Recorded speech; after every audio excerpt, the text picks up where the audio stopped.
আসসালামু আলাইকুম। আজকের ভিডিওটি ইসলামী ব্যাংকে টাকা রাখা লাখো গ্রাহকের জন্য ভীষণ গুরুত্বপূর্ণ। এইমাত্র পাওয়া এক বড় ঘোষণায় দেশের সম্মিলিত ইসলামী ব্যাংকগুলোর গ্রাহকদের জন্য এসেছে বড় সুখবর। বাংলাদেশ ব্যাংকের গভর্নরের পক্ষ থেকে জানানো হয়েছে, সম্মিলিত ইসলামী ব্যাংকে আমানতের ওপর সর্বোচ্চ ৯.৫% পর্যন্ত মুনাফা পাওয়ার সুযোগ। হ্যাঁ, আপনি ঠিকই শুনেছেন। সোশ্যাল ইসলামী ব্যাংক, ফার্স্ট সিকিউরিটি ইসলামী ব্যাংক, এক্সিম ব্যাংক সহ সম্মিলিত ইসলামী ব্যাংকগুলোর গ্রাহকদের জন্য এই ঘোষণা কার্যকর হতে যাচ্ছে। কিন্তু এখানেই প্রশ্ন, এই মুনাফা কি সবার জন্য?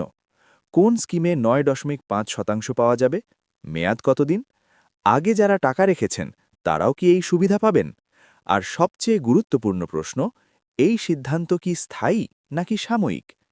আজকের এই ভিডিওতে আমরা খুব সহজ ভাষায় জানব সম্মিলিত ইসলামী ব্যাংকের এই নতুন আপডেটের পুরো সত্য। চলুন তাহলে শুরু করি আজকের গুরুত্বপূর্ণ বিশ্লেষণ।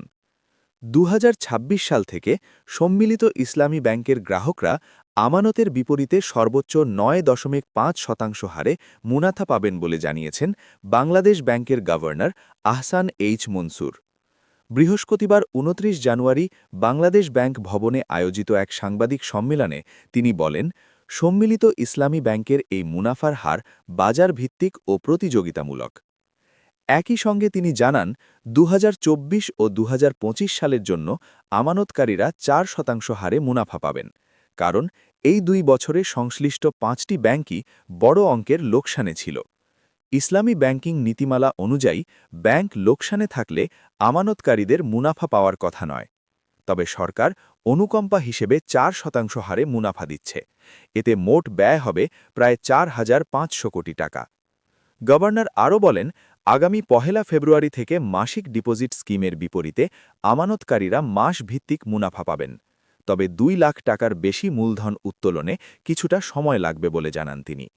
এ সময় তিনি আরও বলেন, আমানতকারীদের কাছ থেকে সরাসরি অভিযোগ গ্রহণের জন্য আগামী সপ্তাহের মধ্যে বাংলাদেশ ব্যাংক একটি হটলাইন চালু করবে।